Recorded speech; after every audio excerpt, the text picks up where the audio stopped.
So now let's get back to, I guess, the forecast.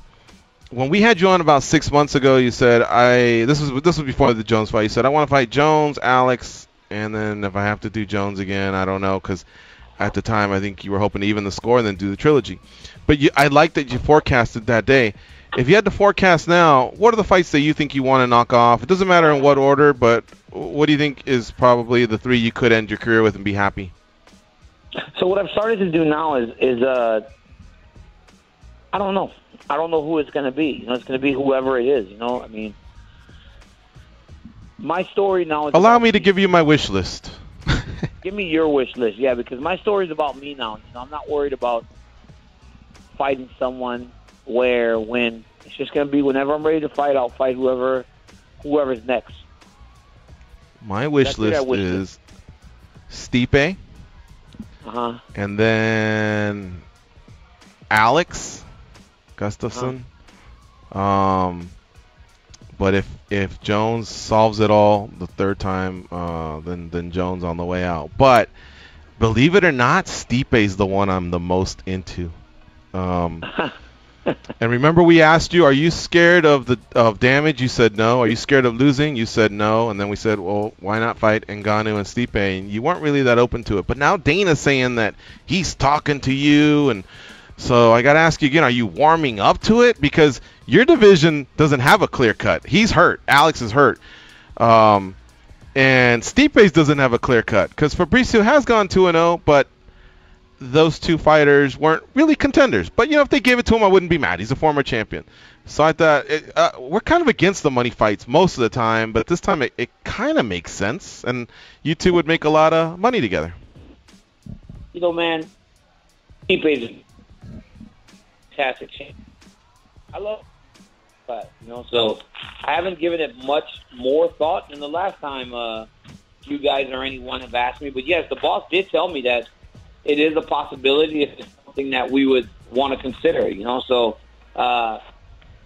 you know, obviously Kane's working his way back into to fighting, and I've always said that as long as he was fighting in that division now, and I could avoid a fight between him and I, that is what I would do. And so, with him on his way back, you know, it does limit my involvement in the heavyweight division. So as of right now, we're at the same place we were in before. Plus, frankly, I'm good with. Stipe. You actually said go fight Stipe and then go fight Alex. If I actually fight at heavyweight, I'd never want to do the weight cut again. You're right. So it's like I truly screwed myself. I would almost say fight Stipe and retire, really. And so because Dana White's so warm to it, say, you know, use that as a negotiation tool and just go, all right, man, I'll do it, but guess what? I need a big bonus just going into the fight and negotiate that. You're a very smart man, George. Very smart man. I am at times. I don't even know how to react to that. I've never been told that, actually. You know what's crazy, though? Like, just looking at it from Stipe's eyes, there are probably a lot of heavyweights that he's less concerned about than Daniel Cormier. I think he would be so too. More concerned with what Daniel brings to the table in a fight than a lot of heavyweights in that pecking order. Yeah, I think so too. We another thing we said on the show was, I hate going back to this name because I feel like it's just in the past. He's done what he's done, but the Jones fight obviously was close to $1 million pay-per-view. So I understand it when athletes want to hold out for certain fighters, but the way around it, especially when the organization's warm to it, it's an additional check in addition to my pay-per-views, and hey, you got me. I also believe that beating Stipe, should you get past him, really, really, I mean, because we were talking about top 5 fighters ever, and you were in all of our lists, but to get to the top, beating Stipe would probably erase the first loss to Jones. The second one's a no contest. For many, that might be it right there, DC. You boys are really. Hey, you boys have got that sales pitch for me going up and fight for heavyweight, don't you? Put a little bit of. Well, you did it. You were 10-0. It's not like we're throwing you to the lions. You were one of the fucking lions. You know, I mean, So yeah, but I realized you were an undersized heavyweight, but that's what made it so amazing. That's just, I mean, think about it. When we have most, So was Tyson. when we talk to 99% of the athletes, we can only talk about what they want to do in their division. When we talk to the special athletes, the legends, it's what can they do in this division or the one under or the one over, and that makes it fun for us because it's unique. It is a very unique situation that it's crazy that I was able to go to win 13 fights at heavyweight. So, yeah, it's crazy. This whole thing has been crazy. I never could have imagined that at this point I would be where I am in terms of not only just the things that I've accomplished in my division, but just things that I've accomplished in the sport and the time that I've spent in the sport. I haven't been doing this all that long. I mean, it's long now, obviously, but from not even 10 years to be considered one of the top 5 guys of all time. That's truly an amazing honor. I also think at some point a text needs to be sent to Dana that says, "Where are we sitting exactly for the Super Bowl? Because we got to promote these fighters, right?" I don't want to go to the Super Bowl. Forget that. I'm still not over the thing losing. I haven't dealt with my own issues. I cannot go and watch another team's joy. I'm still pissed off about that.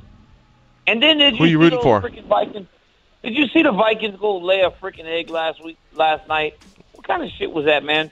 We'd have played better than that. The Vikings went over there. And I always said at some point Case Keenum has to become who he truly is. You know, like a guy that's been like bouncing around the league. And of course, it happens on the time that they're not playing the Saints. Stupid football. I can't believe when they panned over to Drew Brees, how professional he was in that situation. Because if it were me, I think I would have launched my helmet into the. Well, one of the guys did. One of the Saints threw his helmet really high because he was mad. Yeah. I jumped on the floor. I was fighting, man, and I actually kicked the chair. They had a wooden chair in the room.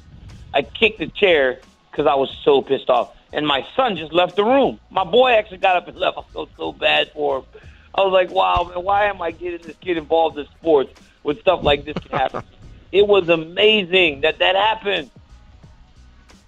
Hey, who do you like in the Super Bowl? The Patriots are going to win again, man. Every year, dude. Who are you rooting for? Who are you rooting for? I'm not rooting for nobody. I wish they could both lose. I don't know if I wish they could both lose, honestly.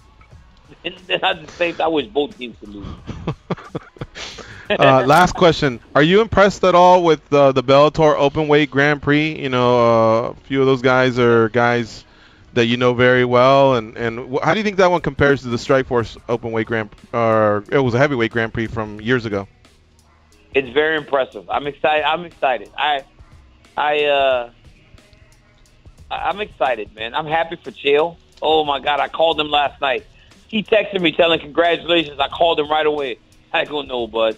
I go, after what you did last weekend, I go, man, this warrants a telephone call. So me and Chael talked for 30 minutes, you know, because I'm so happy and proud of him for going out there and getting the job done. And Rampage looked big. The pictures, he looked super in shape.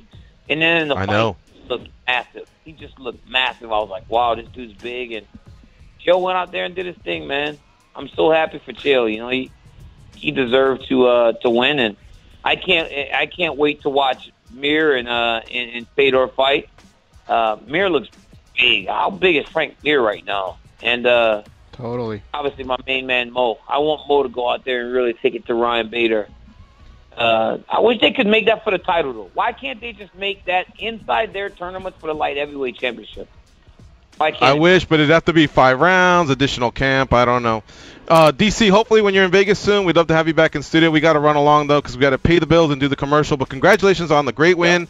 Amazing post-fight speech. Everything you did was great. You're one of the best to do it, man. It's been a privilege to watch you fight, and I'm glad there's a few more. Thank you for the time.